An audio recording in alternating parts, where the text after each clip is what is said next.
Doctor साहब कुन toothpaste प्रयोग गर्दा दाँत किराले खाँदैन? मलाई तातो चिसो खानै मिल्दैन, दाँत सिरिङ सिरिङ गर्छ, कुन टुथपेस्ट प्रयोग गर्ने? जति ब्रस गर्दा पनि दाँत सफै हुँदैन, कुन टुथपेस्ट प्रयोग गर्ने होला डाक्टर साहब?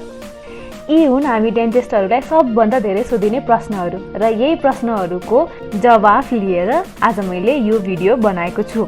भिडियोलाई लास्टसम्म हेर्नुहोस् र च्यानललाई सब्स्क्राइब गर्नुहोस्। नमस्ते, म हजुरहरूको आफ्नो डेन्टिस्ट र म हरेक हप्ता दाँत तथा मुखको समस्या, यसका रोकथाम अनि उपचार बारेमा भिडियो बनाउँछु र आज हामी टुथपेस्टको बारेमा कुरा गर्नेछौँ। सर्वप्रथम के जान्न जरुरी छ भने टुथपेस्ट चाहिँ आफ्नो दाँतको आवश्यकता अनुसार प्रयोग गर्नुपर्छ। हजुरहरूलाई सजिलो बनाउन म बजारमा पाइने टुथपेस्टहरूलाई यसका विशेषता अनुसार 7 भाग लगाएर बुझाउने छु। पहिलो रहेको छ टुथ पाउडर, दोस्रो टुथपेस्ट, त्यस्तै आयुर्वेदिक टुथपेस्ट, दाँत सिरिङ सिरिङ हुन रोक्ने एन्टी सेन्सिटिभिटी टुथपेस्ट, मुख सुक्खा हुने बेला प्रयोग गर्ने टुथपेस्ट, दाँत सेतो बनाउने व्हाइटनिङ टुथपेस्ट र अन्तिम क्याटेगोरी छ बच्चाहरूको टुथपेस्ट। र कुरा गरौँ हाम्रो पहिलो क्याटेगोरी अथवा टुथ पाउडर। जुनसुकै टुथ पाउडर होस् त्यसले दाँत खियाउँछ, पातलो बनाउँछ अनि दाँतको बाहिरको भाग खियाएर भित्रको पहेँलो भागको रङ देखाउँछ अनि दाँत सिरिङ सिरिङ गराउँछ। त्यसैले कुनै पनि टुथ पाउडरको प्रयोग नगर्नुहोस्। अब अर्को क्याटेगोरी छ टुथपेस्ट। टुथपेस्टको कुरा गर्दा के हुन्छ, बजारमा थुप्रै ब्रान्डको टुथपेस्टहरू पाइन्छन्। अब कुन टुथपेस्ट प्रयोग गर्ने त भन्ने चाहिँ कन्फ्युजन हुन्छ। त्यस्तो खालको टुथपेस्ट प्रयोग गर्नुहोस् जुनमा फ्लोराइड भन्ने तत्त्व भएको हुन्छ। यो फ्लोराइड भन्ने तत्त्वले के गर्छ, हाम्रो दाँतको माथिल्लो तहलाई बलियो बनाउँछ, जसले गर्दा दाँतमा किरा लाग्दैन। अब फ्लोराइड छ कि नै कसरी थाहा पाउने त? त्यसको लागि के गर्नुहोस्, टुथपेस्टको खोललाई पल्टाउनुहोस् अनि त्यसमा कम्पोजिसन अथवा एक्टिभ इन्ग्रेडियन्ट्स लेखेको हुन्छ सानो अक्षरले, त्यहाँ हेर्नुहोस्। त्यसमा फ्लोराइड लेखेको छ भने प्रयोग गर्नुहोस्, नत्र नगर्नुहोस्। अब थुप्रै ब्रान्डहरू छ जस्तै कोलगेट, पेप्सोडेन्ट, क्लोजअप, पतञ्जली।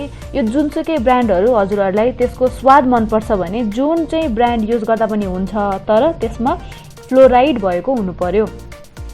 अब आयुर्वेदिक टुथपेस्टहरूको बारेमा कुरा गर्दा के हुन्छ, प्राय आयुर्वेदिक टुथपेस्टहरूमा फ्लोराइड हुँदैन। अब जस्तै डाबर रेड, डाबर हर्बल, मेसवाक, यो टुथपेस्टहरूमा चाहिँ फ्लोराइड हुँदैन। यस्ता टुथपेस्टहरूमा प्रयोग हुने तत्त्वहरूको धेरै अनुसन्धान भएको पनि हुँदैन। त्यसैले आयुर्वेदिक टुथपेस्ट प्रयोग गर्दा धेरैजनाहरूलाई एलर्जी हुन सक्छ, गिजा रातो हुने, मुख पोल्ने जस्ता समस्याहरू आउन सक्छ। र नयाँ टुथपेस्ट प्रयोग गर्दा अथवा यो हर्बल टुथपेस्टहरू प्रयोग गर्दा यस्ता समस्या भएमा डेन्टिस्टलाई देखाउनुहोस्। र यदि केही पनि समस्या छैन भने चाहिँ जुन आयुर्वेदिक टुथपेस्टमा फ्लोराइड भन्ने तत्त्व भएको हुन्छ, जस्तै के छ पतञ्जली भन्ने टुथपेस्टमा फ्लोराइड भएको हुन्छ, त्यस्तो टुथपेस्टहरू चाहिँ प्रयोग गर्दा हुन्छ।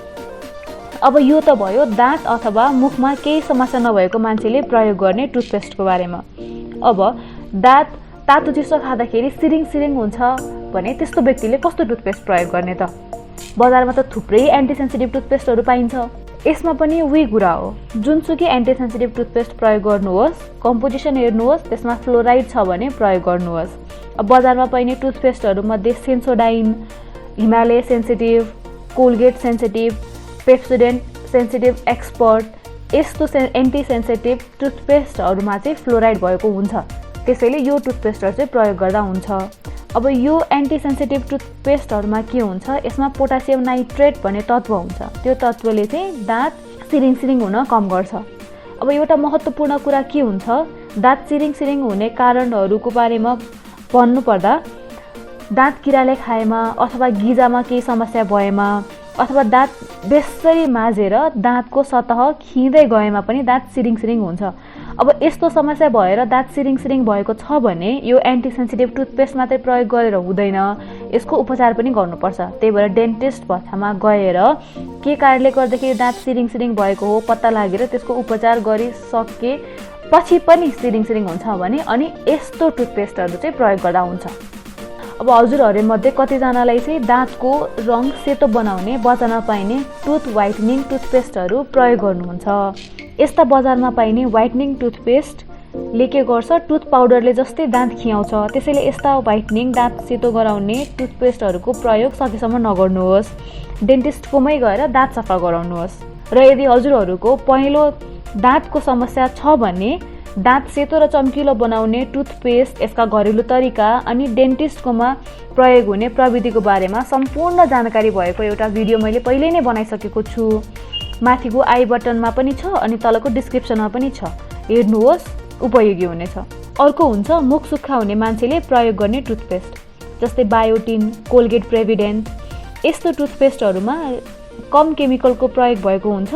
त्यसैले यस्तो टुथपेस्टहरूले मुख सुक्खा गर्दैन अनि मुखको छालालाई आराम दिन्छ। र अब हाम्रो अन्तिम क्याटेगोरी छ बच्चाहरूको टुथपेस्ट। बच्चाहरूलाई कहिलेबाट दाँत माझ्न लगाउने, कसरी सिकाउने, यो विषयमा म अर्को छुट्टै भिडियो बनाउने छु। तलको सब्स्क्राइब बटनमा प्रेस गर्नुहोस् ताकि त्यो भिडियो आउँदा हजुरहरूलाई जानकारी होस्। के हुन्छ, ठुलो मान्छेले प्रयोग गर्ने टुथपेस्टमा विभिन्न केमिकलहरूको प्रयोग गरेको हुन्छ। अब बच्चाहरूले त्यही ठुलो मान्छेले प्रयोग गर्ने केमिकल भएको टुथपेस्टले ब्रस गर्दा निलेमा हानिकारक हुन्छ। त्यसैले बच्चाहरूको लागि छुट्टै टुथपेस्ट बनेको हुन्छ। अब यस्तो टुथपेस्टहरू फार्मेसी, डेन्टल क्लिनिक अथवा हस्पिटल अनि बारबेटिनी स्टोर्सहरूमा पाइन्छ। र अब समग्रमा भन्नुपर्दा जुनसुकै टुथपेस्ट प्रयोग गर्नुहोस् तर त्यसमा फ्लोराइड हुनु पर्यो। अनि बच्चाहरूको लागि छुट्टै स्पेसली बच्चाहरूको लागि नै बनेको टुथपेस्ट प्रयोग गर्नुपर्छ। हस् त, आजलाई यति नै। आशा गर्दछु यो भिडियो हजुरहरूले जानकारीमूलक भएको छ। यदि यो भिडियो हजुरहरूको लागि जानकारीमूलक भएको छ भने लाइक बटनमा प्रेस गर्नुहोस् अनि सब्स्क्राइब बटनमा प्रेस गरी बेल आइकन दबाउनुहोस्। र तल कमेन्ट सेक्सनमा हजुरहरूले कुन चाहिँ टुथपेस्ट युज गर्नुहुन्छ लेख्नुहोला। जय नेपाल।